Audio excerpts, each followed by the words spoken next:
Good afternoon, everyone. Thank you for joining us for our last Learning Lab of the NEMA Learning Lab series. And now it's my pleasure to introduce NEMA Executive Director, Trina Sheets. Trina, over to you. Thanks, Lauren. Thank you, FirstNet, built with AT&T, for sponsoring today's webinar focused on the very, very important topic of resilience and wellness and emergency management. After the year-long response to COVID-19, along with disasters of every kind and size, civil unrest and political divisions in our nation, we've all been tested, stretched, and strained like never before. So concluding the NEMA Learning Lab series, emphasizing wellness and turning adversity into resilience seems most fitting. I'll be really brief today because I'm very, very interested in getting into the topic. But before I turn it over to our next speaker, I want to thank all of our Learning Lab sponsors and partners. You all really delivered this month with every webinar, as we knew that you would. So I'd like to recognize AECOM, ICF, Haggerty Consulting, Harbor Industries, Guidehouse, IEM, Buffalo Computer Graphics, and today's sponsor, FirstNet AT&T. And I also want to thank all of our attendees who've been so engaged throughout this series. Thank you. Now to say a few words is NEMA President Sima Merrick. Great, thanks, Trina. First and foremost, I'm in a room up in Cleveland in a basketball arena housing a type 1 mass vaccination site. So my apologies right out of the gate, and also for the mask, but I do have to follow the protocols. So good afternoon, and thanks to everyone for joining the 8th and final webinar of NEMA's Learning Lab series this month. I want to take the opportunity to express my appreciation to all of our sponsors who delivered such incredible sessions that have been informative, timely, inspiring, and motivational. I know that I have learned a lot. When NEMA came up with the idea of having our private sector partners develop and deliver the content for the series, we were confident the approach would work well, but I have to tell you, it's far exceeded expectations. The topics, speakers, as well as our new technology and engagement methods that were integrated into the sessions have been outstanding. We're also treated to a magic show, trivia, I know a couple of our favorite, a wine tasting, and I also know today's webinar and follow-on yoga session sponsored by FirstNet with AT&T will be equally successful and very enjoyable. I hope the Learning Lab series has been valuable to all of our attendees. Like I said, I know it has been for me. And thank you for sharing your time with NEMA when there remain so many demands on your attention. As we continue to see the COVID-19 vaccines become available to more and more people, I hope each of you stay well and healthy and that we're able to be together again soon. And honestly, I'm going to be really upfront. I was teasing Trina because I thought she was testing me to make sure that I was prepared for this. And we have been so busy that I had forgotten that our original dates of September for the NEMA annual forum in Cleveland that were supposed to be in 20 have moved to October 11 through 15 of 2021. So this year, I'm really looking forward to, and I'm in Cleveland enjoying some of the pre-festivities and getting ready for the NFL draft and looking forward to the NEMA 2021 annual forum scheduled here October 11th through the 15th. So I just want to say thanks again to FirstNet with AT&T and all of our amazing sponsors for your support and partnership. You really outdid yourselves. And I'll turn it back to you, Dr. Courie. Thank you so much. I really appreciate that. And I want to thank NEMA for having us a part of this webinar series. We're really excited to be here. My name is Dr. Courie, and I'm the Director for First Responder Health and Wellness at FirstNet, built with AT&T. This is a new program for us, exploring how we're integrating wellness into how we think about FirstNet and how we support you all in the work that you do with public safety. And from my work with the United States Army as a civilian prior to taking this position, one of the things that I'm very passionate about is resilience and readiness. And that's what we're really going to talk about today. But before we get in to the meat of our agenda, I need to address the elephant in the room, which is my fancy headset here. I apologize in advance. I usually have a much more discreet headset that I use, but it broke this week. And being the resilient individual that I am, I just borrowed my children's gaming headset. And so if you see it lighting up, it is channeling the excitement that I have for this topic to you and hopefully making this digital experience just a little bit more engaging. I also have my colleague, Scott Mendoza. He's a veteran of the US Air Force, currently working with FirstNet in our response operations group. That's our group that actually deploys our deployable assets when you all need support so that you can have your wireless connectivity as a part of the FirstNet wherever you are, whenever you need it.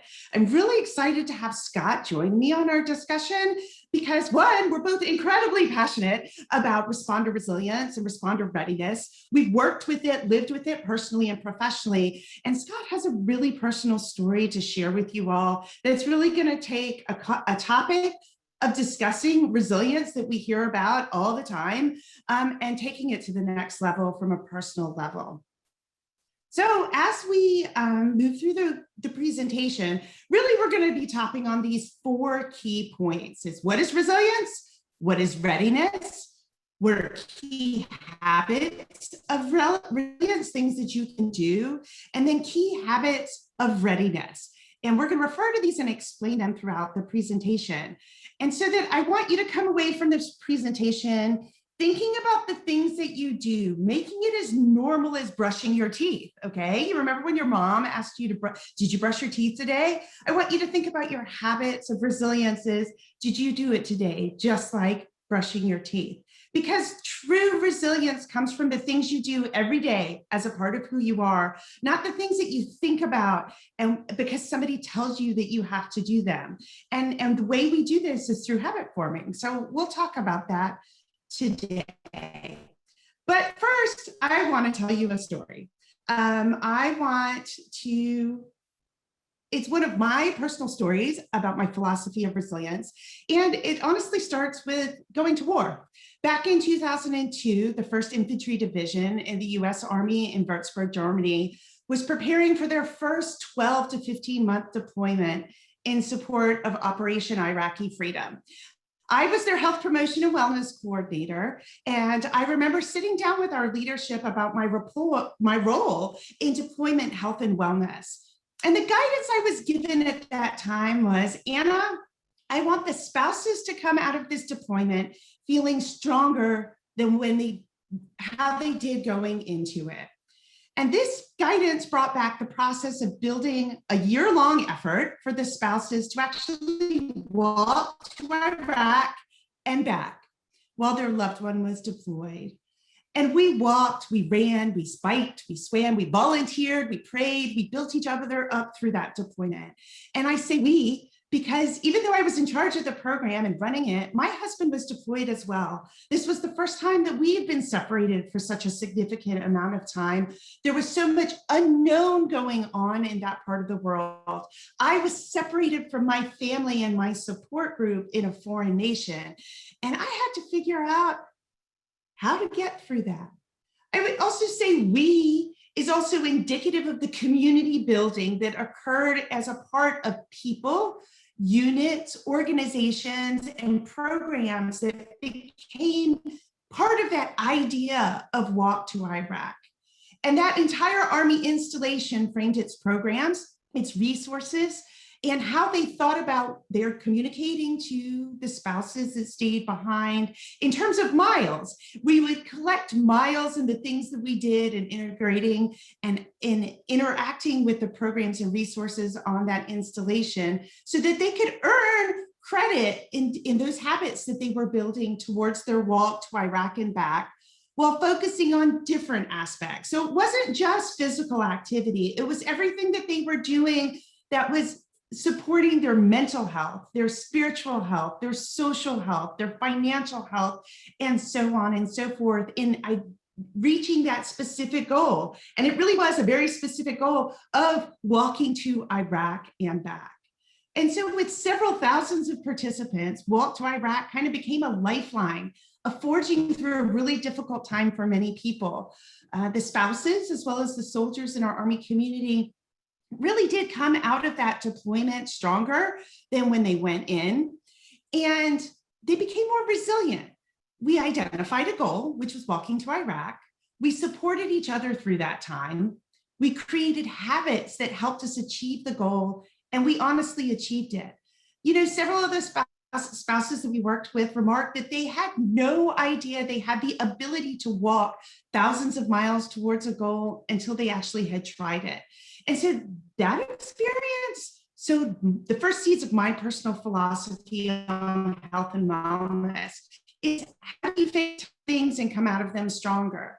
And at the heart of that philosophy is the concept of resilience. So what is resilience? Okay, I'd be really shocked if y'all hadn't heard about resilience at this point. It really is the popular word. It's a buzzword. People are using it more, which is great because that means people are beginning to understand this concept. They're beginning to familiarize themselves with it and really draw it into who they are. So in the academic, military, and first responder community, they've all been diving into it at lightning speeds. Okay, so we started out trying to identify what was different about those who experience similar traumas but have vastly differing outcomes from the experience. Okay, so what we're talking here about is negative versus positive outcomes to a traumatic event. And then characteristics of resilience were identified. And then researchers began to explore if resilience could be taught. The answer is yes, habits that enable resilience can be taught. Okay, but let's first, before we get into those habits, let's really peel the onion a little bit further on the depth and definition of resilience. As you see here, the Japanese would say resilience is falling down 7 times and then getting up that 8th time and going again. Well, the American Psychological Association defines resilience as the process of adapting well in the face of adversity, trauma, tragedy, threats, or significant sources of stress. These are all things that you all have experienced day in and day out. When we adapt, we face adversity, okay? We learn and grow from experience. We can adopt, learn principles into our behaviors from what we learn from that traumatic experience. And then we can face new threats as we're faced with them again, with those new capabilities, those new learned behaviors derived from that adverse experience. That means you can grow from a difficult event. Other scientists will define this as grit, growth mindset, optimism, the science of hope, the ability to bounce back from adversity, the ability to develop meaning and insight from difficult events. That means there's something that you can take out of a really bad event and grow from it and become a better person and see how you can help other individuals who may have not faced that specific event yet, but may face it again in the future. None of these definitions is incorrect. Defining resilience is a deeply personal thing. You may find that some of your perspectives of resilience resonate with you and with what I've discussed. And you may have personal experiences that have colored your own definition, and you may use slightly different words. I think that's okay. I think for me, I believe that resilience is like I described from my story. How do we face tough things and come out of them stronger? I like that because it doesn't sugarcoat that tough things happen. All right, that's life. Tragedies occur, difficult things are thrown in your face. Somebody may hurt you. You may be hurt. You may watch somebody else being hurt or abused or damaged or even killed. Unfortunately, these things happen and we can't prevent them all. I like, though, that this thought that we can still grow from that hints that even though things threaten our personal resilience, there are things that we can do about it. And so next, I want to talk a little bit more about that. So let's explore difficult times, okay? So first responders face threats at a rate that far exceeds the general population. That's the nature of being the individual that's willing to run towards the fight than necessarily run away from it or wait for somebody who needs the help. You know, when the general population is having a problem, they call first responders to show up and answer that call.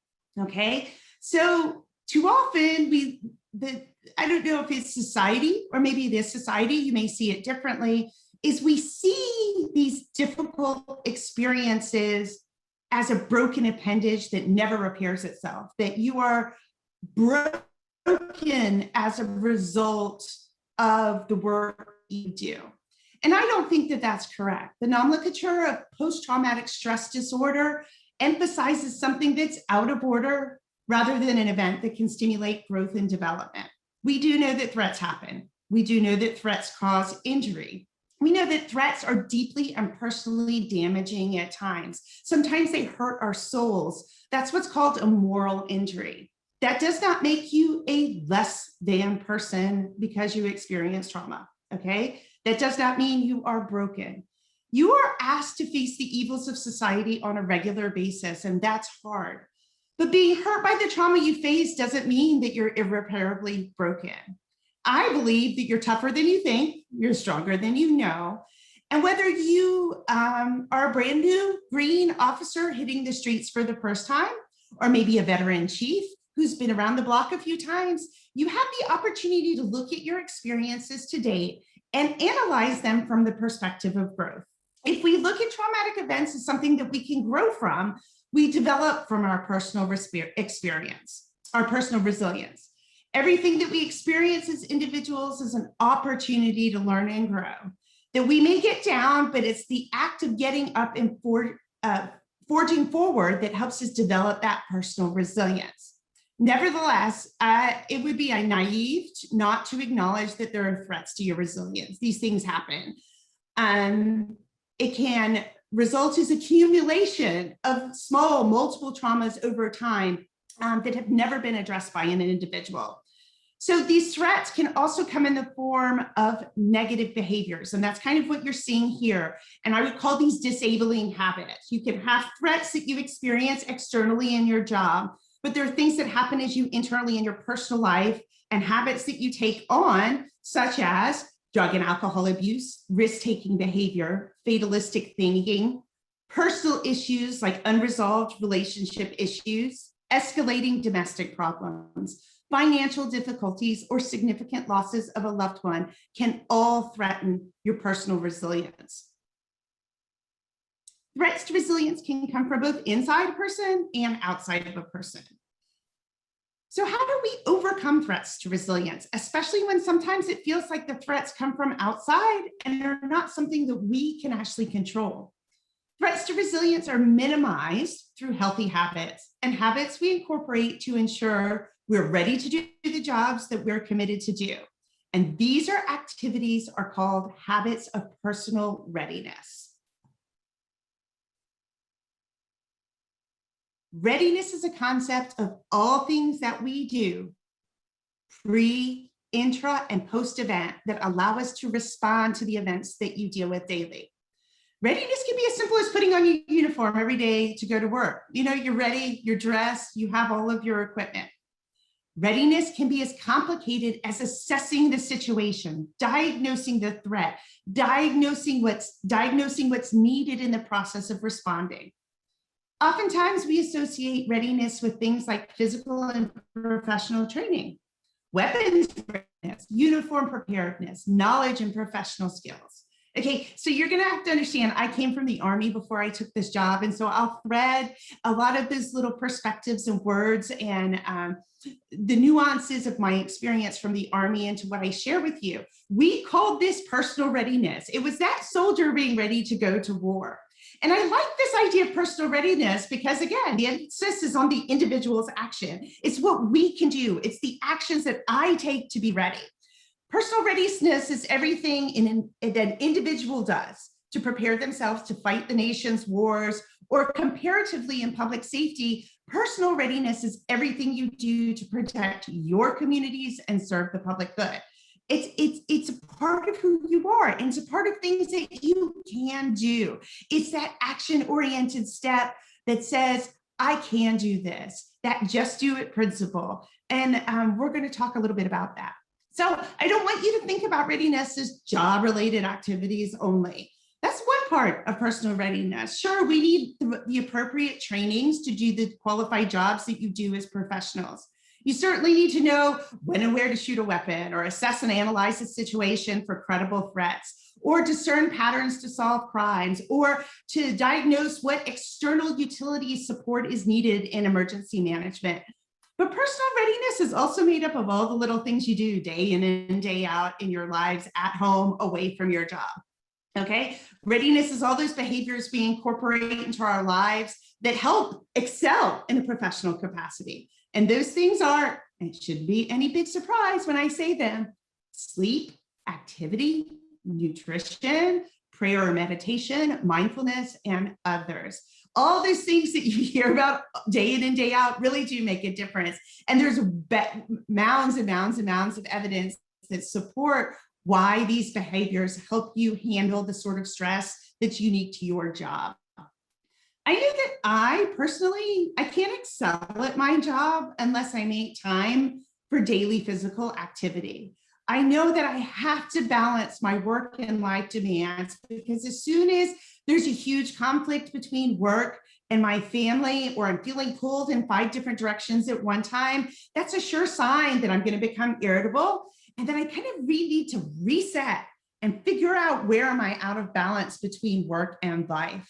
For me, my prayer life is incredibly important. Resting, just taking a break, stepping away from it all, closing the computer, walking around the house just to get a little bit of fresh air. Just even small, tiny habits like that can reset your mind, help you refocus your efforts. And again, it plays into those concepts of resilience that have helped us. Believe it or not, you've been doing these things throughout the last 18 year of COVID-19, and you might not recognize them, but they're building, and they're only going to get better as you start to recognize what you're doing and add on to them and keep up those habits that have helped you through these difficult times. So I know that these habits, my personal habits, make me a better person. It really is that simple. I know when they're out of whack because I'm irritable, I'm angry, I need more coffee, I'm jittery, I don't smile as much.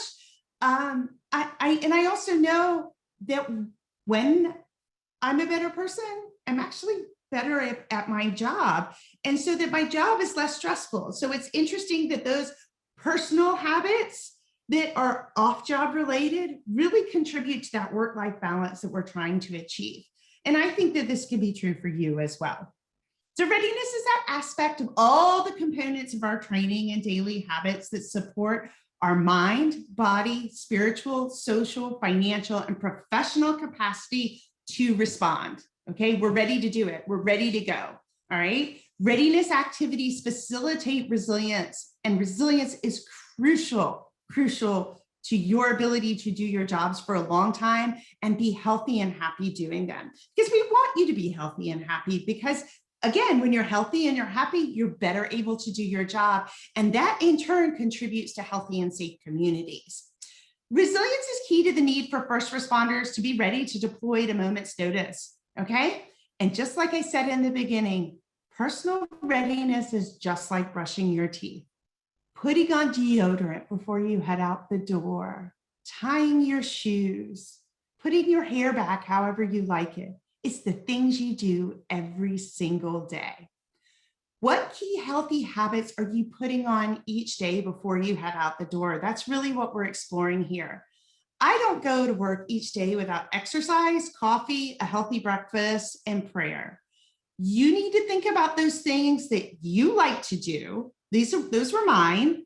Everyone has their thing of what helps set the stage for their day. And if you're not incorporating exercise, nutrition, mindfulness, meditation as critical aspects of being ready and healthy, you need to, because they're critical to the ready and resilient individual. All right, they're habits, and habits are what we're going to talk about now. I've touched on a lot of these already, They're critical, and I'm going to talk about them over and over again so that you start looking at these lists of habits and you start pulling out, like, I want to focus on this. I want to focus on that. And we're going to talk about how you can create strategies to address them. Habits should not be and are not one thing more on your plate. I know when, and I'm a wellness professional, right? So when I hear and read all the articles out there about the things that you need to do about your nutrition, what you should eat, what you shouldn't eat, how many times, how many minutes you should exercise.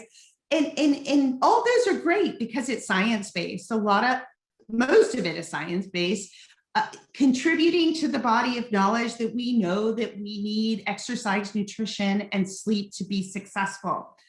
What I think is overwhelming is there's so much information, and we put a lot of pressure on ourselves to try and achieve these goals in your nutrition, exercise, and sleep habits. Whereas with habits, it's better to peel the onion and start with small, digestible things that you feel comfortable doing as an individual. And here it is. Here's the key to it. You've got to repeat it. It's got to be disciplined. You've got to do it over and over and over until they become normal. And then you add on that next step that you think that you can achieve, that's doable, achievable, and reasonable for the life that you lead. What you want to do may not be the same thing that I can do. Okay. And again, I'm going to bring up the toothbrush thing again, because I love it, because I can remember my mother in the back of my mind. Think about your mom teaching you how to brush your teeth.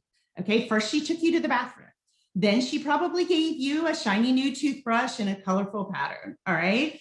She likely picked out a special kid's toothpaste. Not for me. I just got Crest regular, but I know with my own children, they got special toothpaste. She probably put the toothpaste on the brush and she showed you how to brush your teeth back and forth.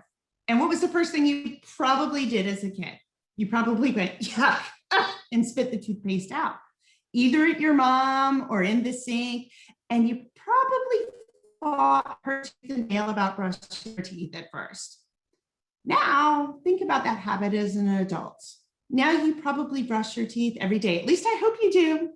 You might not like it, but you do it because you know it's good for you. It's become a part of your routine. You built that habit of brushing your teeth, putting on your deodorant, pouring your coffee, adding your cream, adding your sugar. Those are habits and you can build them. They're cultivated habits that were ingrained in how you live your life. And that's how you get to be successful with adding in habits of resilience. There are habits that we like.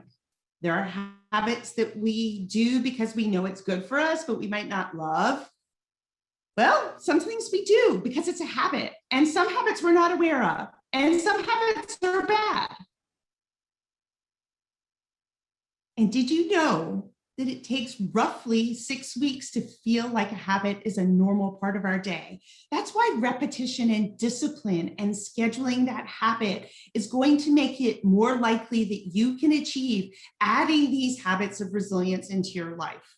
Habits take practice, but the good news is they can be formed and habits can be broken in the event of a bad habit. Again, through discipline, practice, and repetition at regular intervals that are, and here it is, here I mentioned it before, the things that you feel like you can achieve. You want them to be achievable. You want them to be reasonable. You want them to be attainable, because once you build one habit, you add another habit on top of it until you achieve more and more extensive goals, okay? And those are the ways you build up resilience in your life.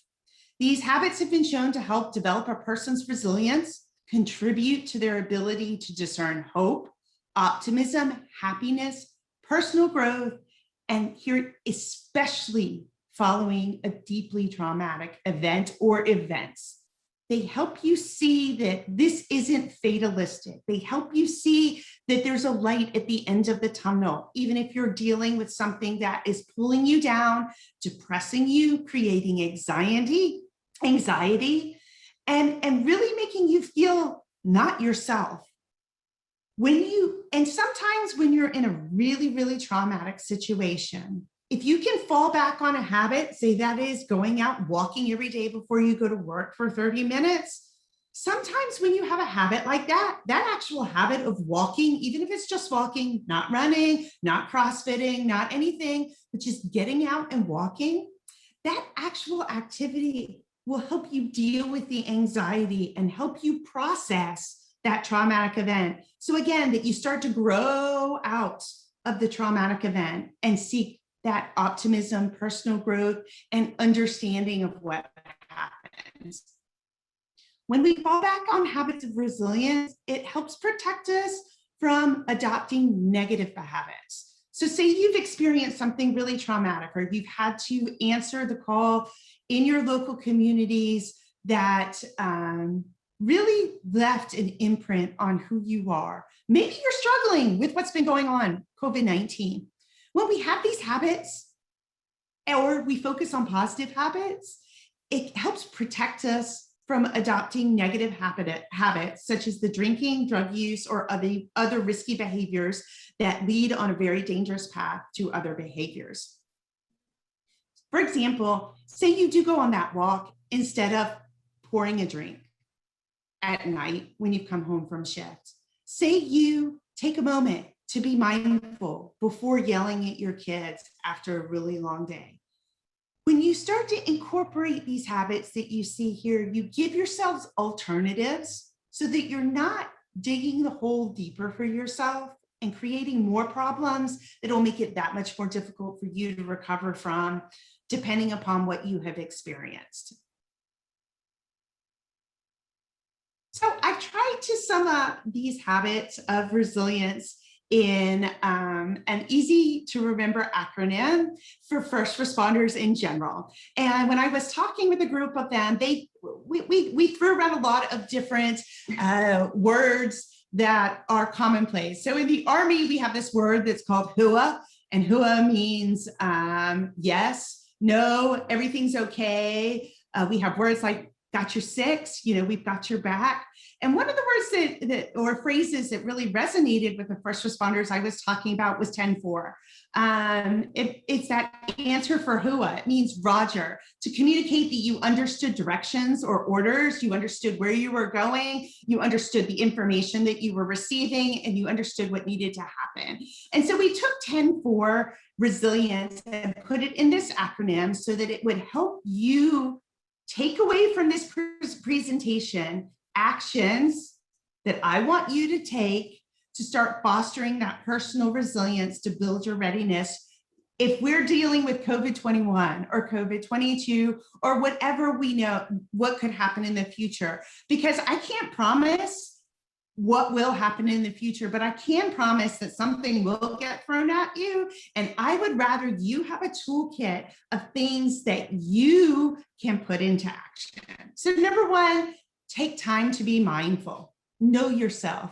Close your eyes, even if it's for 2 minutes, and just sit there and be. If you want something more complex, there are mindfulness activities.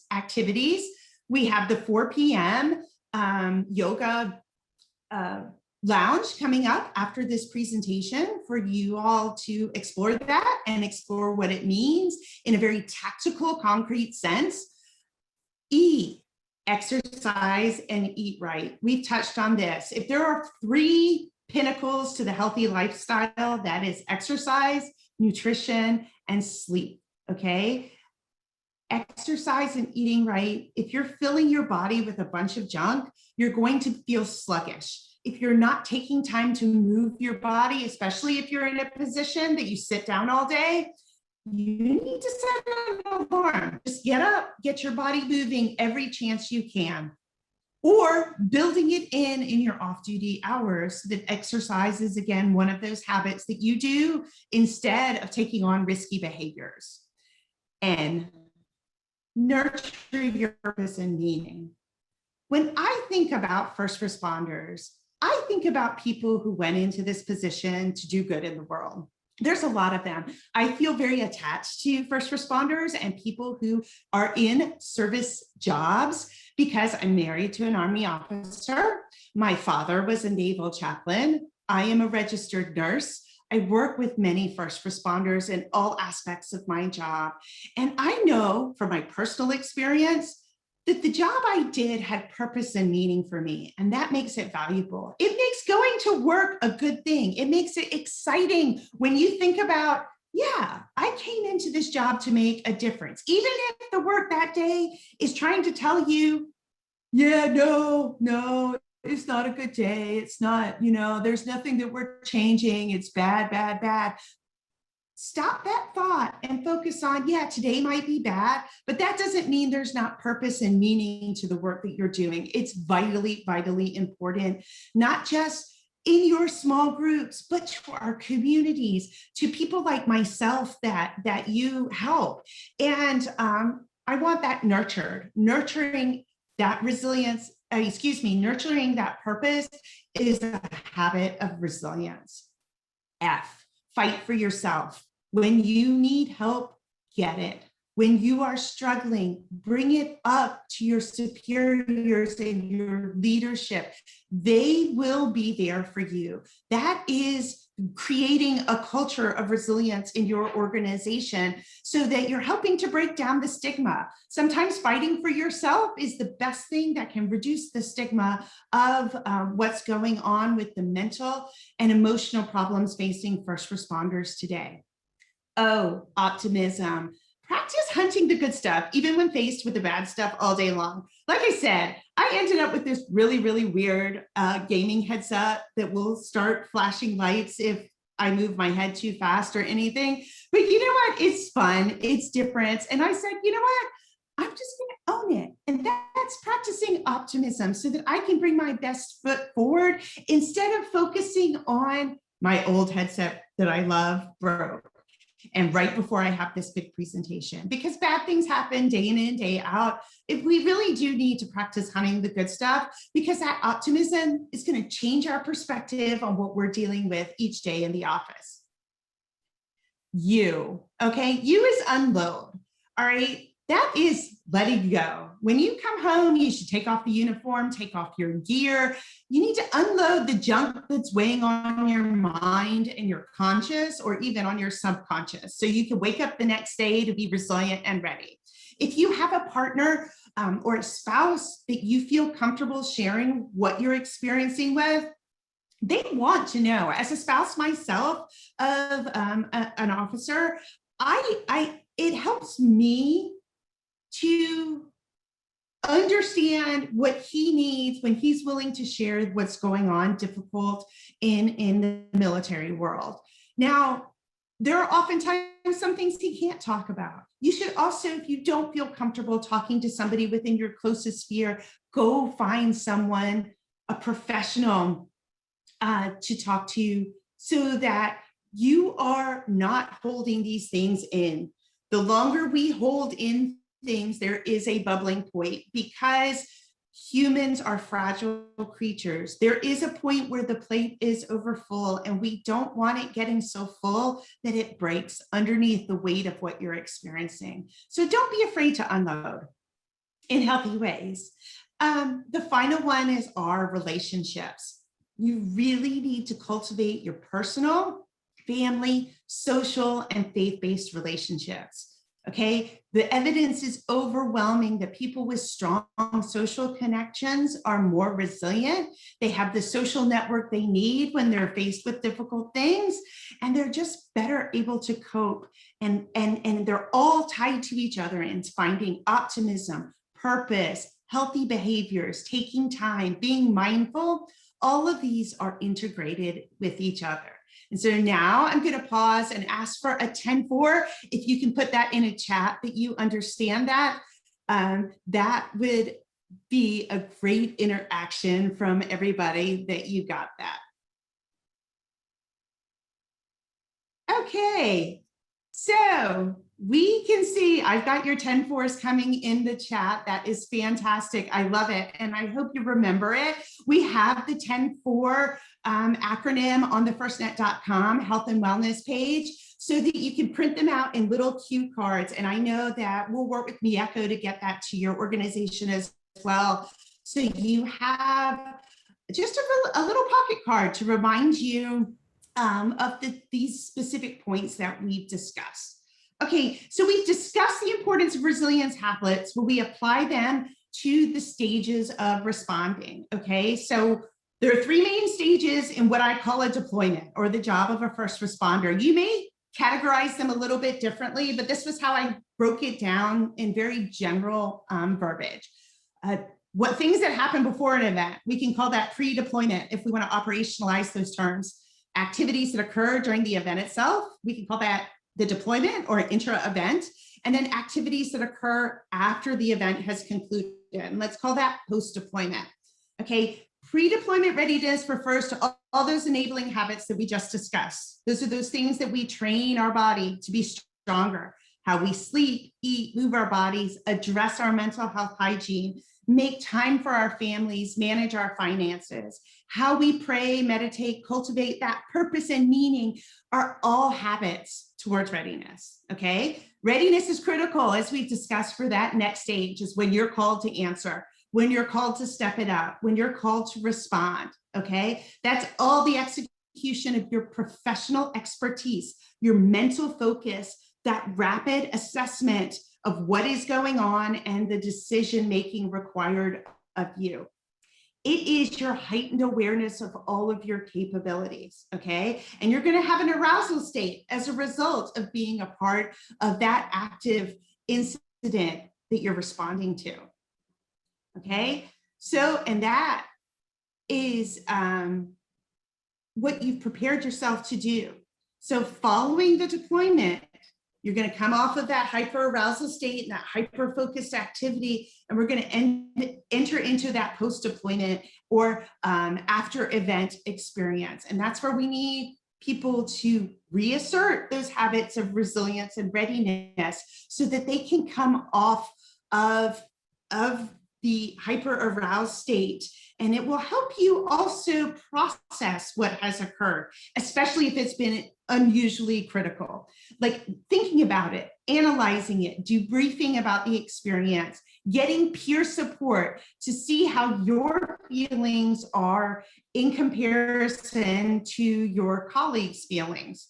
You also want to make sure that you take time for sleep, activity, and nutrition. They're critical to balancing your mental, spiritual, and physical health so that, again, while you may be wounded or hurt from events that you experience, that doesn't mean you're broken. They just change us. They oftentimes help us learn and grow. They oftentimes help us become better people, because when we've experienced difficult things, we recognize it in other people, and then we're able to bring that knowledge and awareness to helping the next person who may be in the shoes that you have been in the past. In the first responder community, this cycle repeats itself at intervals. They're not regular. They're actually very irregular intervals, because we can't necessarily say when things are going to happen. But when we focus on the habits, then those habits are built into whenever things are occurring in your life. And so consequently, it's critical that not only the individual, but leadership in organizations contemplate what actions are being taken today to ensure that you all have a ready and resilient workforce. And this is where I want you to pause a little bit. If you want to throw them into the chat, I would love to see that interaction from you. But what habits do you think that you have right now that are helping your personal readiness and building on that concept of readiness and resilience?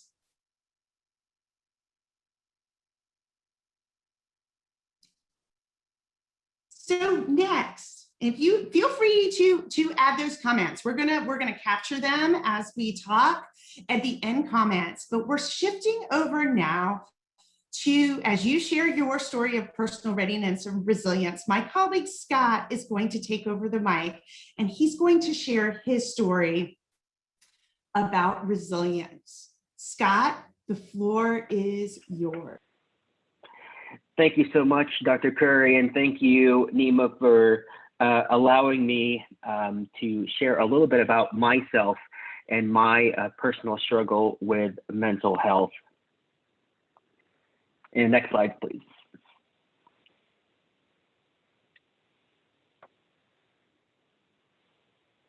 All right, so what I'd like to do is give you some background on my military career.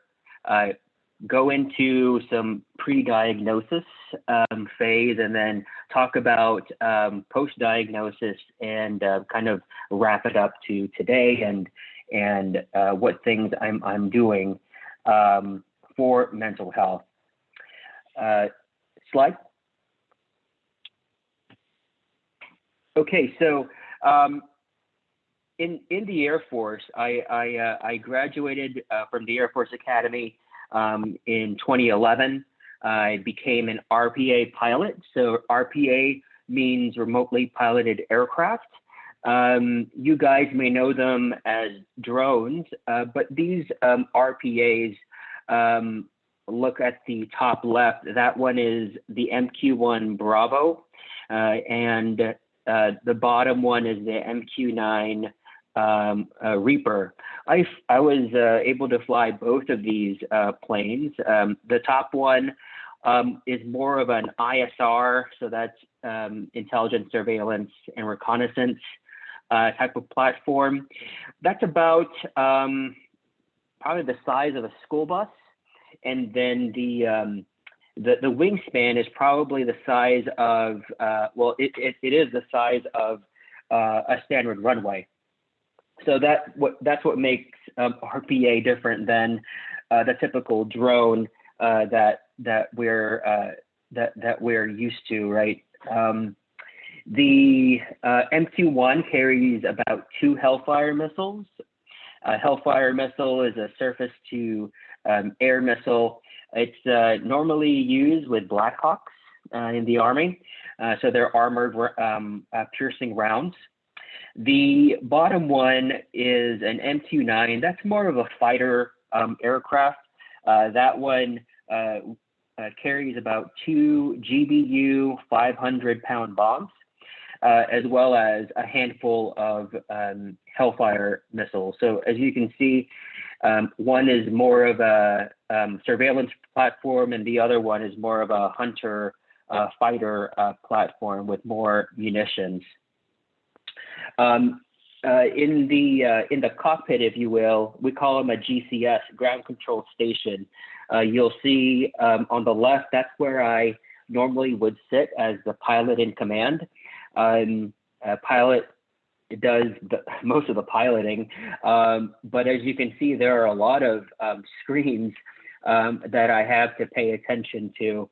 The person on the left is a sensor operator, and their job is to essentially pan around, look at use the camera to identify our objective, right?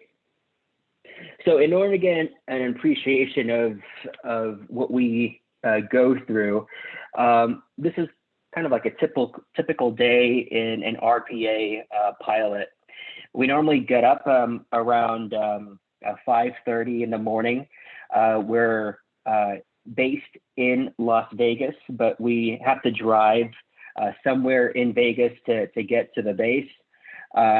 We typically start our morning briefs at about 6:30 to 7.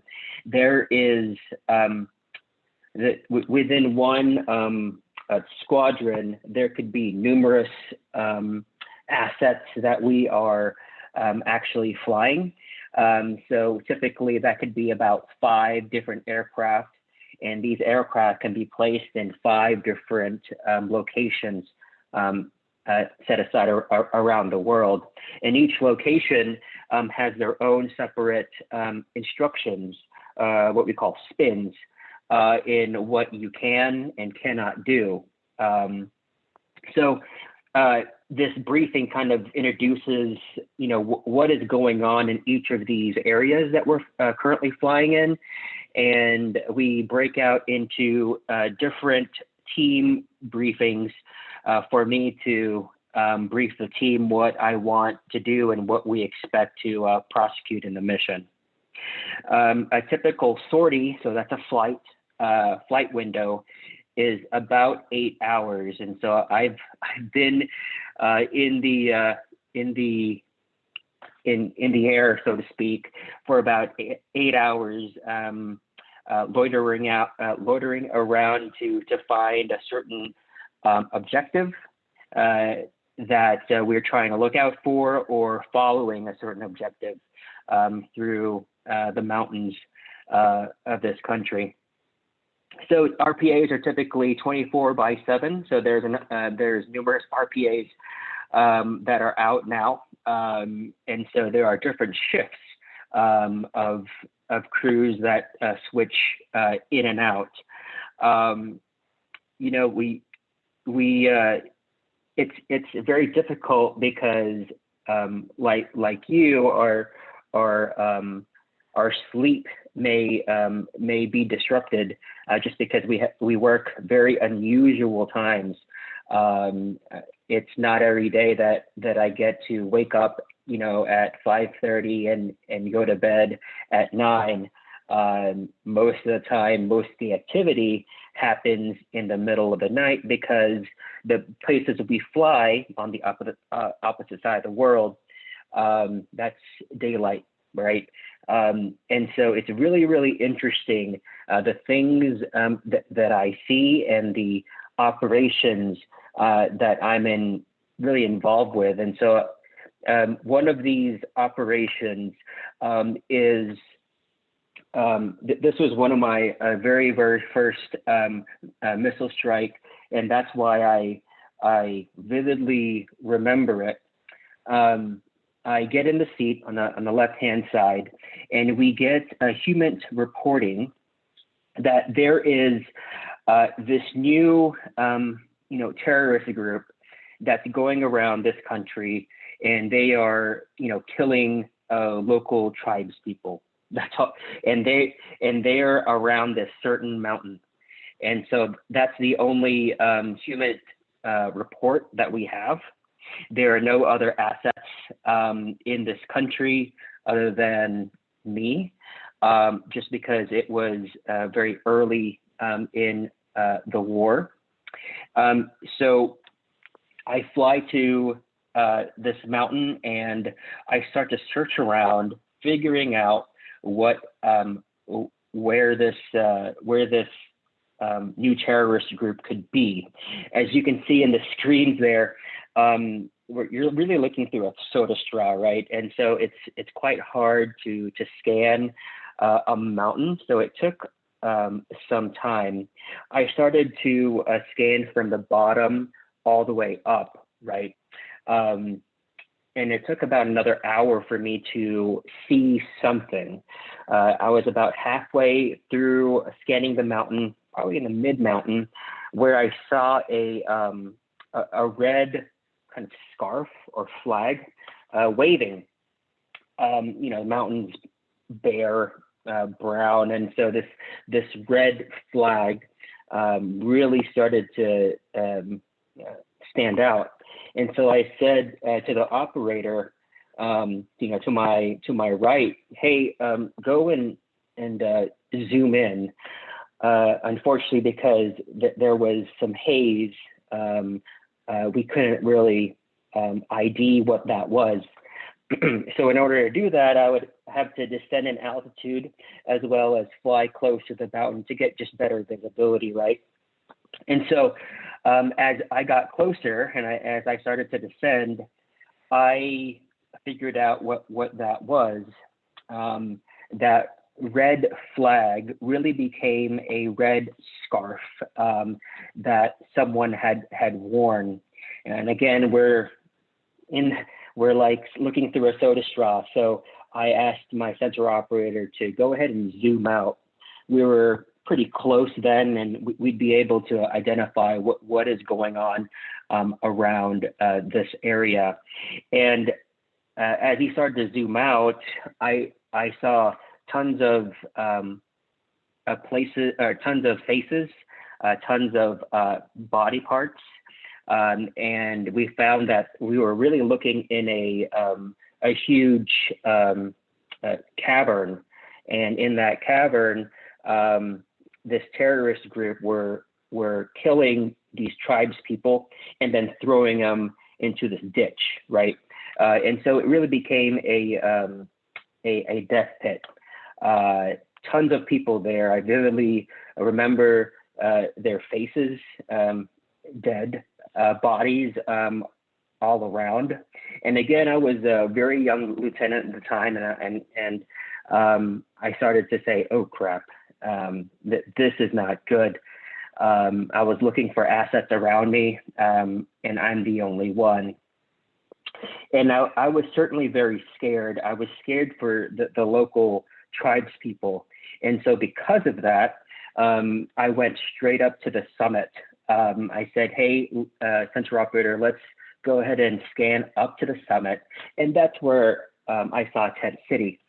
You know, you see people kind of living, doing their laundry, putting up string, and then sun drying their clothes. I also saw a couple of trucks that was, left abandoned as everyone was trying to find some kind of safe haven from these terrorist groups. About 500 meters south of Tent City, I spotted a platoon of tanks. These tanks were left over from Saddam Hussein's era. And so this new terrorist group, took these tanks and started to go up, I'm assuming, to Tent City, and started to kind of slaughter the rest of the tribes people. And that's when I started to spin up my one missile. I only had one missile. I said, "Oh my goodness, I'm actually doing this." And again, my first time. And so before I fired my one missile, I said a little prayer and said, "God, please help us all and help these tribes people." So I fired. I was cleared hot. The tank blew up, and then right away, these headquarters, CENTCOM, the people who kind of manage the war, had actually sent over.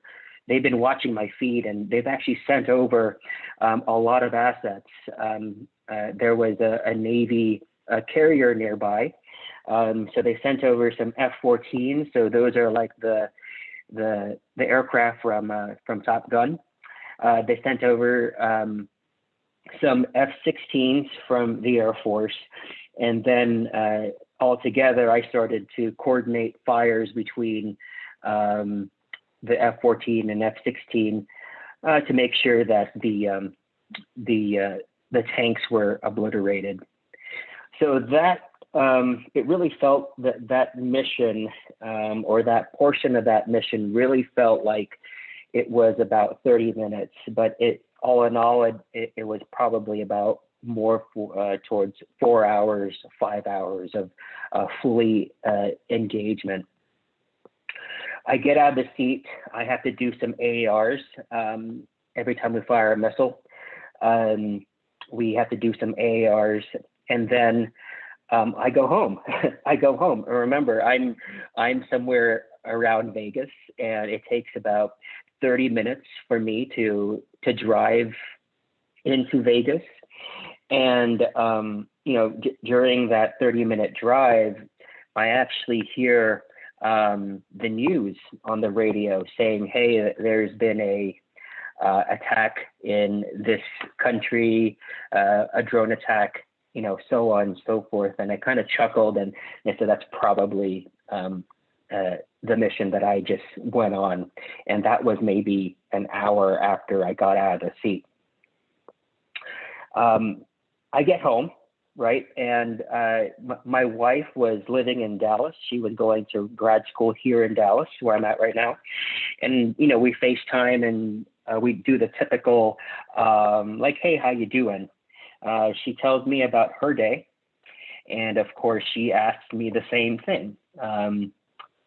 Obviously, I couldn't tell I couldn't tell her anything about my day.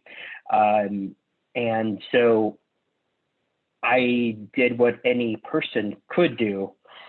My day was just fine. I did some things, and I'm pretty tired. And that was it. And so I felt like well, what I really need to do is dig a hole and push my emotions down that hole. Why? Because if I were to kind of break out all these emotions and kind of really delve into them, I wouldn't be able to fly the next day. And the Air Force or the RPA pilots, we don't really have a huge supply of them. So if I were to go down, someone else would have to step in my place, and that someone would normally be on their weekend. And so as a team member, I kind of, said, I'll deal with this later. And I went on my day, went to sleep. In 1 month's time after this flight, the American public, these groups will be named as ISIS, right? And we've seen the videos of ISIS and their brutality, and I can assure you that it's all real from firsthand. Let me fast forward. I get out of the Air Force, and so I've been doing this. I've been in the Air Force for 14 years altogether, but been doing the RPA thing for about 6 to 7 years. And so I have all this kind of baggage as I get out of the Air Force and move back to Dallas, where my wife is. That's my hometown as well. Didn't think really anything of it. I found a job with AT&T, and a couple of months out of the Air Force, my wife tells me, "Hey, Scott, you're not yourself. You're not happy. You're not cracking any jokes as much." And I said, "What are you talking about? I'm cracking jokes all the time. My coworkers are laughing, and they say I'm productive at work, right?" And so I kind of just brushed it away, not really knowing what she was talking about, because in my mind's eye, I was just as sharp as a type A personality could be, and nothing would faze me. My pride was really in the way of me seeing what I was becoming. Unfortunately, it took another couple of months for me to really figure out what was going on. I found myself really locked into this room. This is my home office, and I found and above me, we live in a townhome, is the living room where my wife normally watches TV. I found myself avoiding social interaction. I was like a hermit. I love to stay in this room, watch Netflix here, do my work here, play games here. And so I felt really comfortable just being alone. And it was to the point where my wife said, "Hey, Scott, I don't think you're good. I don't think this is good at all." And it took her to say, "If you don't fix this, I will leave you." I said, "What are you talking about? I mean, I'm working just fine. My life is, I don't see you as much, which is fine. I mean, I'm coping and I'm transitioning to the civilian world."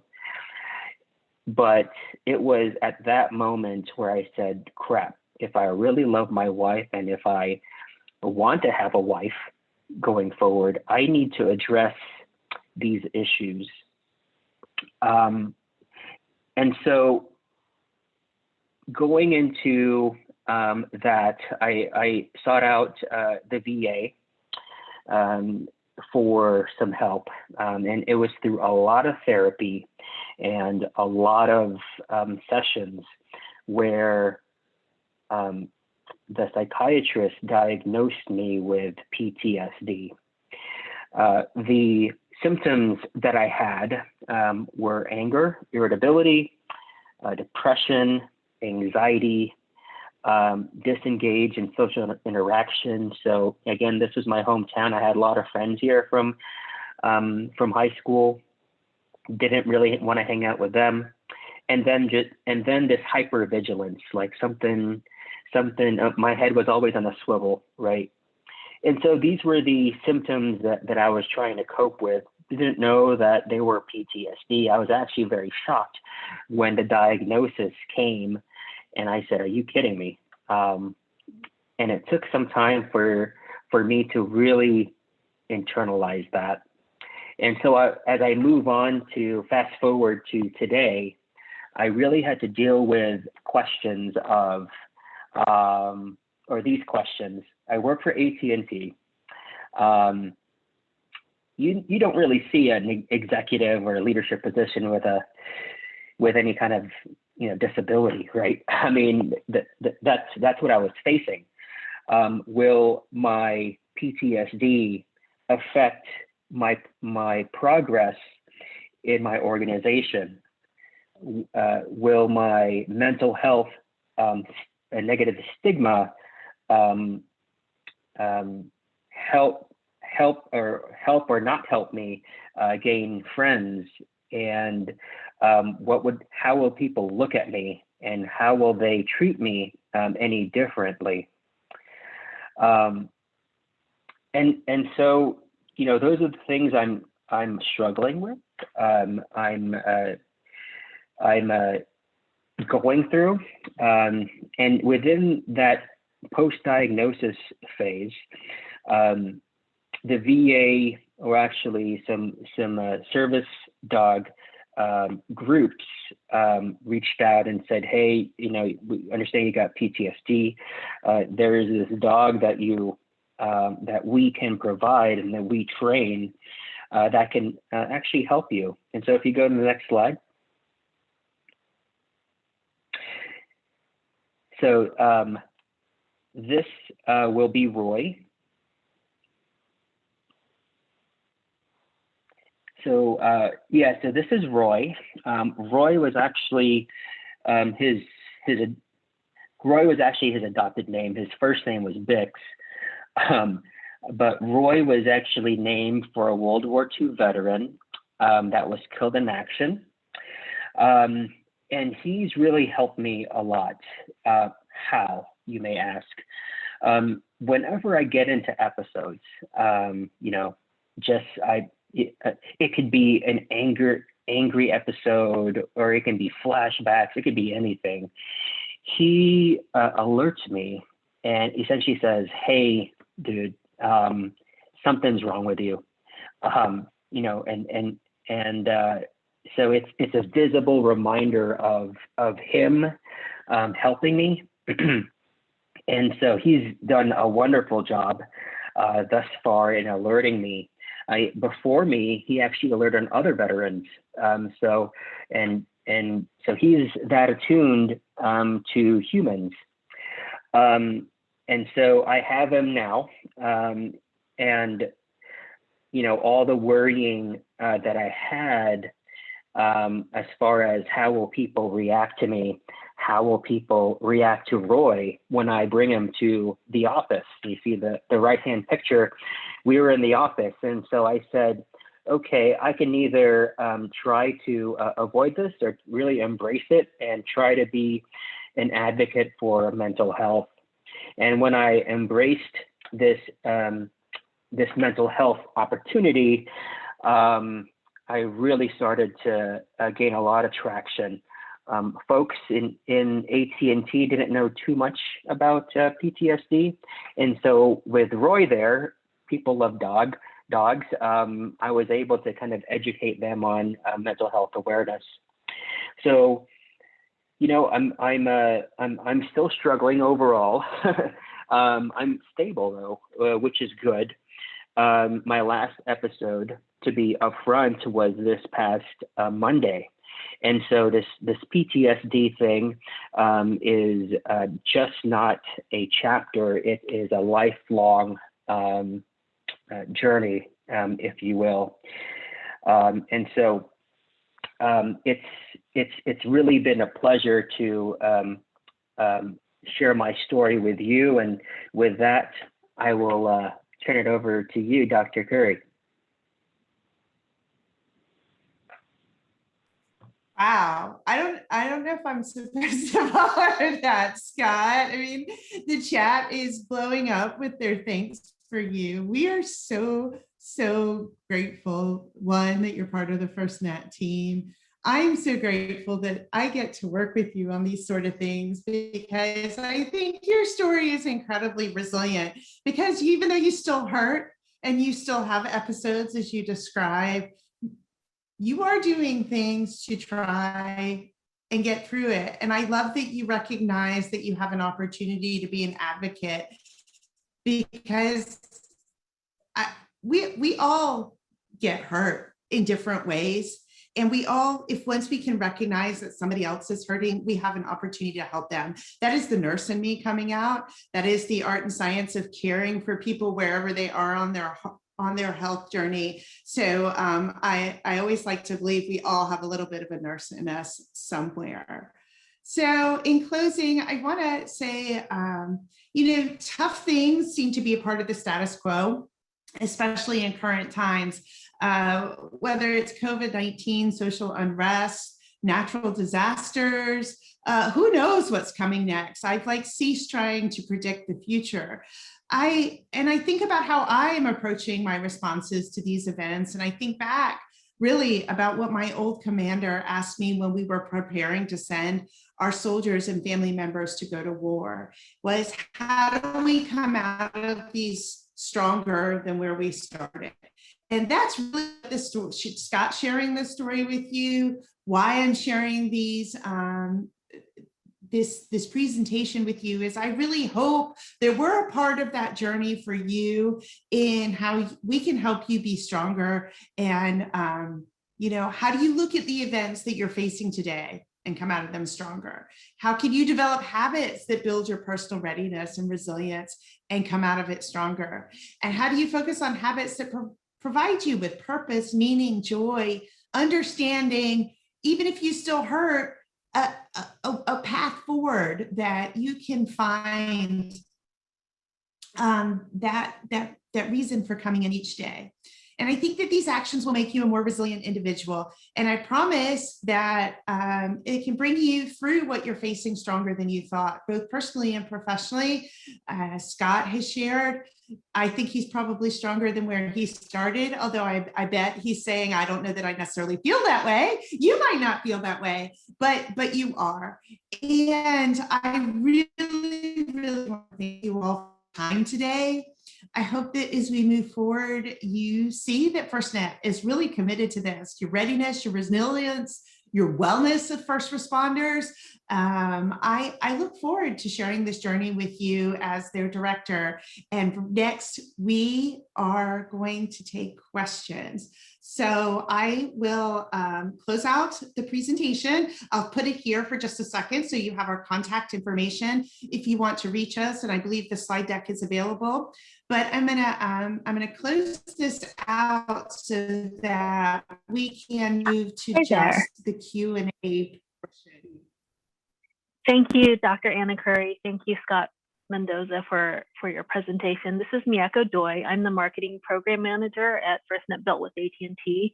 So I work with your NEMA team weekly. And thank you for this opportunity to talk about this very important topic. So I'll be facilitating some questions. Feel free to, you can pose questions in the chat, or if you like, just turn your mic on, turn your camera on and jump in, and our team can answer those questions. And Scott, thank you especially for this presentation. So Scott and I have been working together a couple of years, and he would come to my events and work the booths. And then one day he asked me, or he said, he told me, he's like, oh, I have Roy. he's my service dog, and he's going to come. And I said, oh, that's awesome. So they came to EMS World in 2019, and Roy's been part of the team since. Yeah. He's fist. Is he there? Yes, he's right underneath. Let's see. There's Roy. He's sleeping. Roy. Say hi, Roy. He's sleeping. Hi, Roy. Okay. He's sleeping. Thanks, Scott. It was good to see him. Okay, so we're opening up for questions. We did get one question earlier in the chat, and that question is from Benjamin Martin. And Anna, I think this one's for you. What about incorporating character strength building into pre-existing curriculum? So that's a great question. One I'm not an expert on in that topic. So I'm not going to have a good answer for you on that. Definitely can do some digging on it. But usually when you are, most of the resilience programs out there address character traits as a part of that. So their Penn State's resiliency program is one of the better known ones. It's what the Army's resiliency program is built off of, is you can take an assessment of your personality strengths. And it's a very long assessment, and you can assess what character strengths you have as an individual. That doesn't necessarily mean that not having some makes you a bad person, but what it does, the way they frame it in their training, is the parts of your personality that are strong for you. So for example, I rank very, very high on my faith, my loyalty, my commitment to a program. Ironically, my lowest ranking strength, this kind of embarrasses me to say this, is I rank very low on courage. I don't see myself as a very courageous individual when I answered this scale. Now, the way the practitioners will tell you that doesn't mean that I am a coward. It just means the way I approach problems, I will generally shift my focus to where my character strengths are. So in my case, my faith, my loyalty, my desire to be committed to creating solutions. And what they would say for somebody who has different character strengths is they will ask you to focus on those things that help you be successful in addressing your readiness and resiliency from your personal characteristics perspective, and not be put off on areas where you don't score as well. So that was kind of a roundabout way to answer that question. I hope it helped a little bit. Hey, Anna, I think Benjamin is going to jump in and ask some follow-up questions to that. Okay. So Benjamin, are you there? You'll have to unmute for sure. And then if you would like, you can also turn your camera on. Yeah, can you all hear me? We can hear you. Okay. Yes, we can hear you, Benjamin. Get my camera. Maybe, there we go. There you are. Yeah, we had a There you storm. are. Yeah, we had a storm here, so we're having a little bit of a power issue. The reason I was asking the question is because as someone, and I've the past 5 or 6 years, I've gotten into the safety and emergency preparedness profession. But all the way through my PhD, most of my education is in psychology. And so when I was at Virginia Tech, Scott Geller, who I worked under, was developing this idea called actively caring for people. And really we encountered some of the same obstacles that other psychologists do with these extra long surveys and that sort of thing. And what we started to do was, surveys are necessary here and there, but we were able to keep them relatively short at like 7 to 10, because we were 7 to 10 items, because we were able to pair those with expected or desirable behaviors. And we put a pretty general description of what pro-social behavior was, but we've applied it in places like active shooter response, whereas most of the training and education we have regarding active shooter is what to do after the event occurs. Well, we started trying to put things together to where, you know, if you build certain character strengths, those people simply don't take firearms into different areas and start shooting people. We also implemented it into bully prevention programs by teaching character strength building. For example, math is a very difficult and frustrating subject, right? To be able to teach why all of those formulas make sense is going to be taxing on a teacher and very frustrating for a student. So we saw an opportunity to teach trust, build trust, have students understand what it was, have students understand why it's important. And that's the reason I asked those questions, is because earlier you were talking about putting these behaviors into a routine. And what we started seeing was we were at-risk students who were having problems at home. With that bully prevention program, not only did it reduce bullying, but we started getting some positive outcomes with home life and that sort of thing. Right now in my role with the mayor's office in Atlanta, I use it. I have an indirect integration model for teaching character strength building in safety courses. For example, to use your example, courage, and I'll go ahead and get off here. Courage, when it comes to see something, say something, or in safety, what we call near miss reporting, people think that they're putting others on blast, or they're afraid of retaliation and that sort of thing if they're wrong, or if maybe they've highlighted a situation that really isn't that big of a deal. So I take the opportunity to, again, explain what courage is, show them how courage is different than, say, aggression or rudeness. Courage isn't just being the squeaky wheel.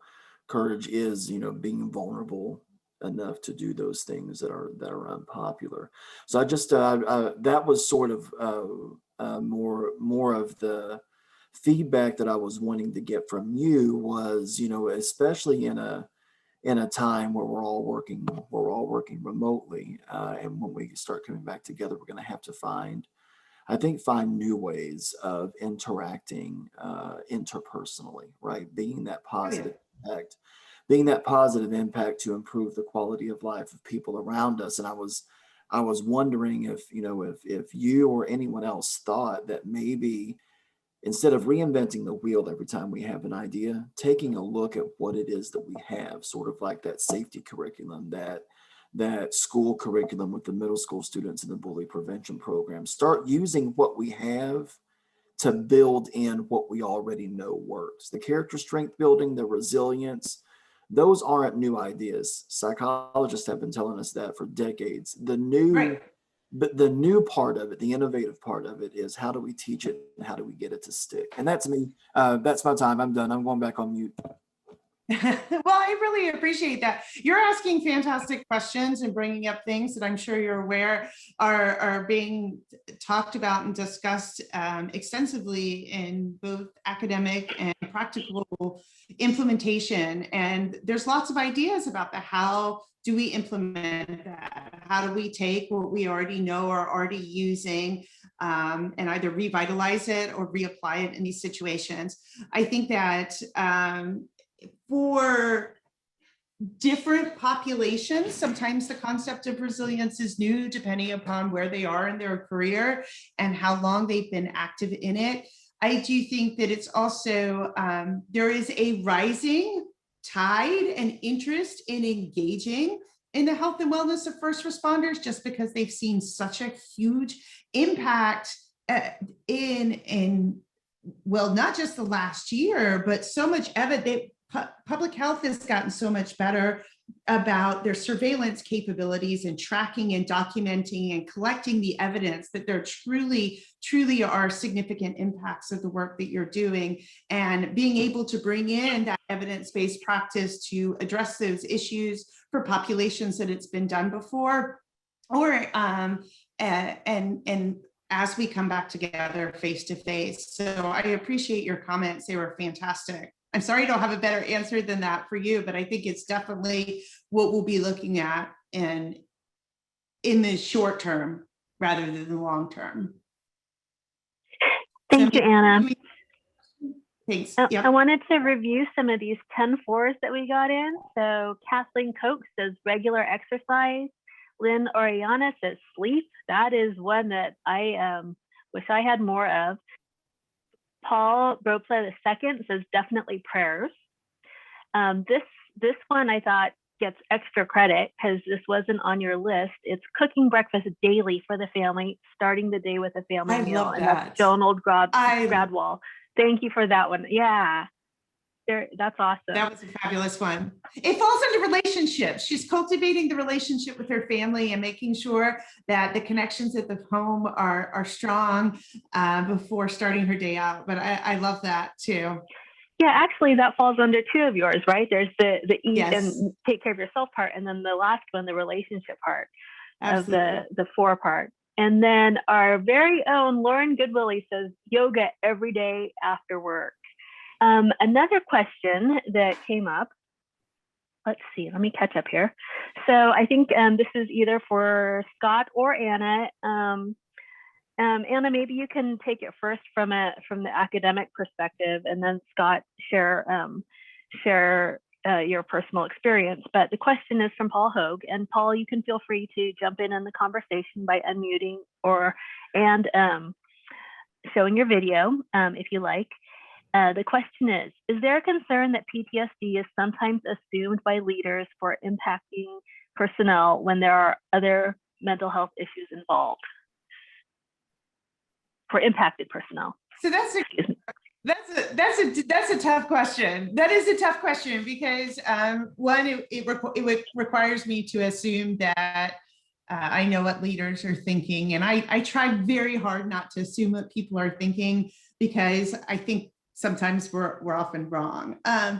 Could it happen? Absolutely, because it's a more commonly used word. It falls in that scope of mental health. I think that, so if the way I'm interpreting your question, there's an individual at the office that is exhibiting signs that people are starting to recognize that there's a mental health issue. This is how I'm interpreting your question. So if I'm doing it wrong, come up on the chat and let me know, or on the microphone. So somebody at work is exhibiting signs of a mental health issue. The leadership, you're questioning whether the leadership automatically assumes that it's PTSD. Well, PTSD is a specific diagnosis, okay? So you can have post-traumatic stress, and actually post-traumatic stress is very common.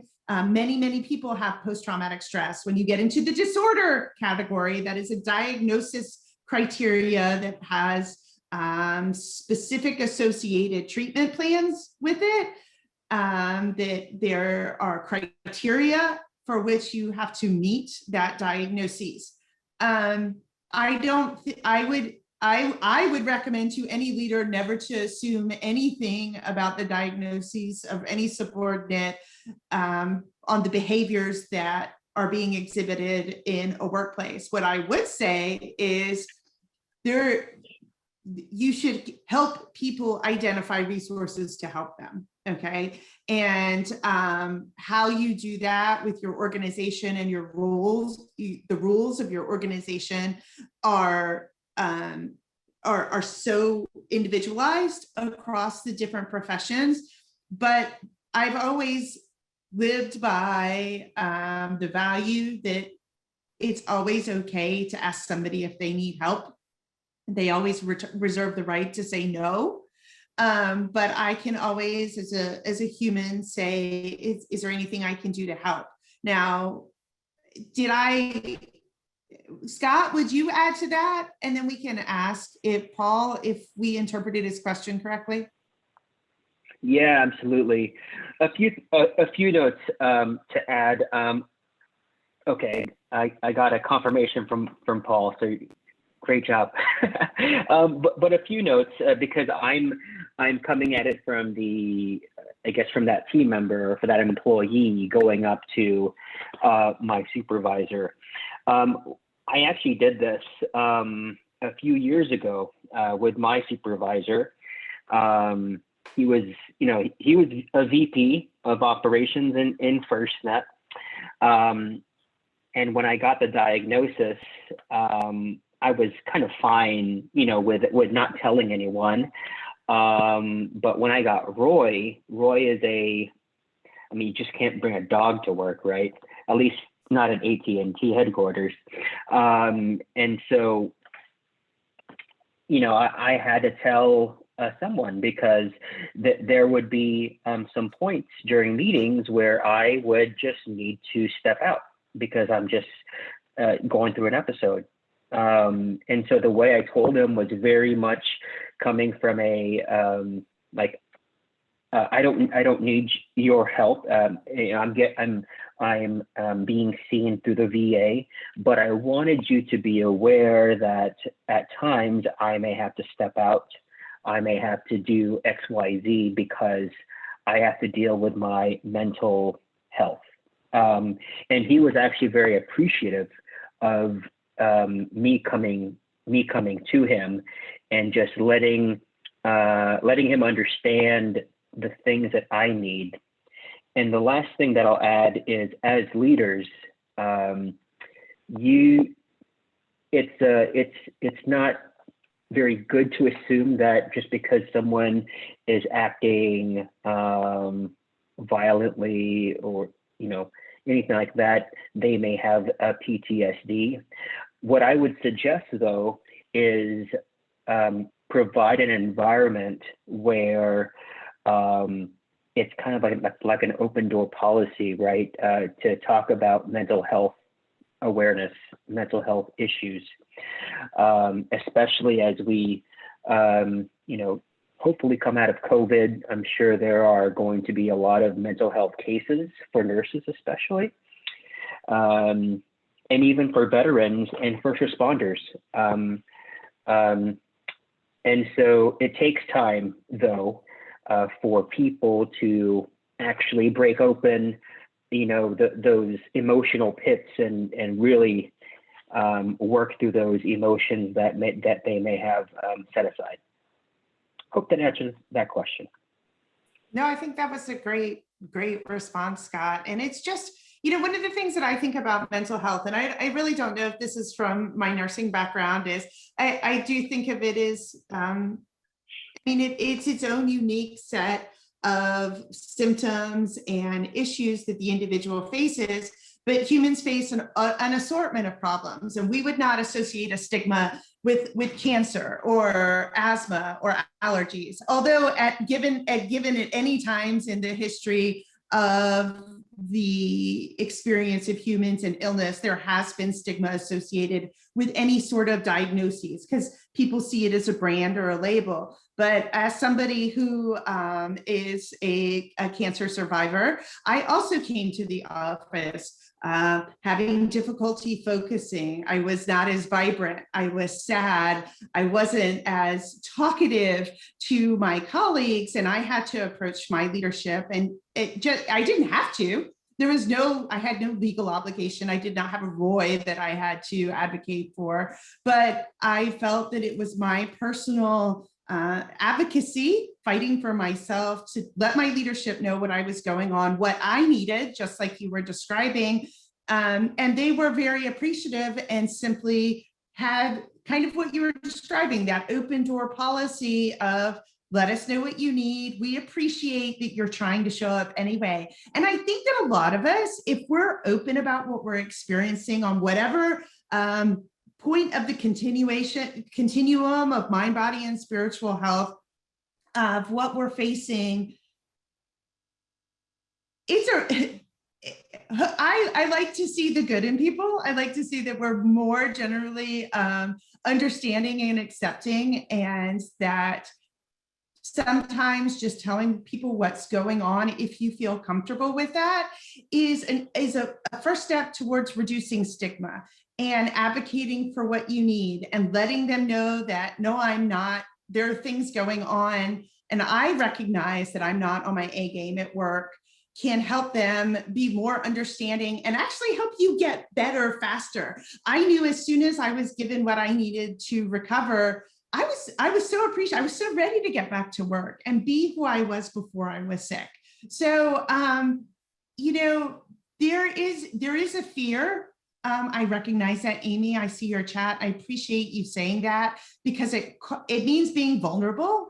It means trusting somebody else not to hurt you in a very, very, very vulnerable stage of where you are, either mentally or physically.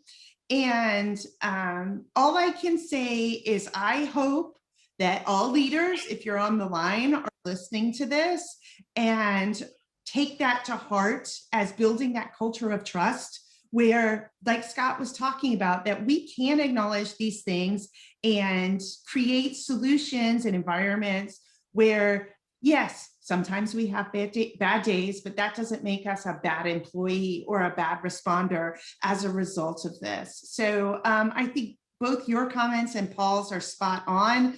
I'm hoping that the NEMA leadership is reading them so that they can take them back and also identify ways as an organization to support your specific population.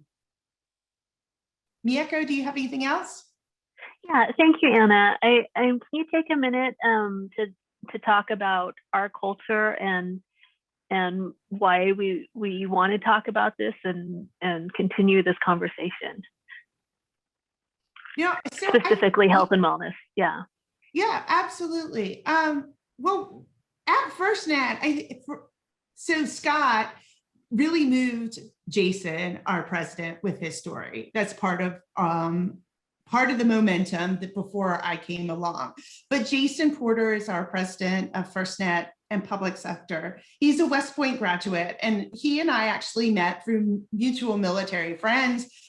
And we have a shared passion about the health and wellness of soldiers, civilians, first responders, and really individuals that run to support communities and America as a whole.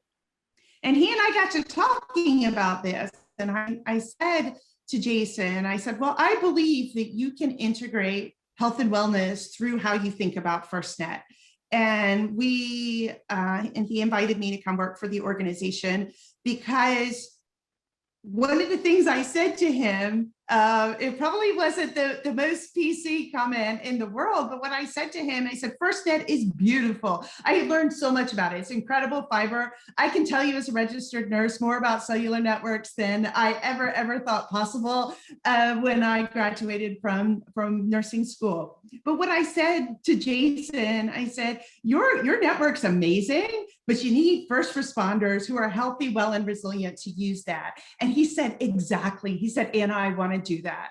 I want you to help us understand how we can see the culture of health and wellness of first responders, whether that's the applications that we look at that help you get better on your FirstNet devices, or how do we find training that perhaps the awareness is not there, and use our communication capabilities to help the organizations such as NEMA get the word out about what they can do in support of your health and wellness. And I think that, so we brought together the FirstNet Health and Wellness Coalition. It is a coalition of over 24 public safety organizations, of which NEMA is on. Trina Sheets is the representative from NEMA, and we meet quarterly. And we're currently in the process of identifying priorities that all the associations feel are most critical to first responders, so that FirstNet is addressing those issues. The FirstNet was built by first responders for first responders. We felt like the health and wellness program needed to be built for first responders by first responders with their input. It just was a natural process for us to start working with the associations on how do we best help, instead of just randomly throwing darts and hoping we hit a dartboard. Because I'm a people person. I am a nurse. As I said before, it's all about the art and science of caring for people where they are on their own individual journeys.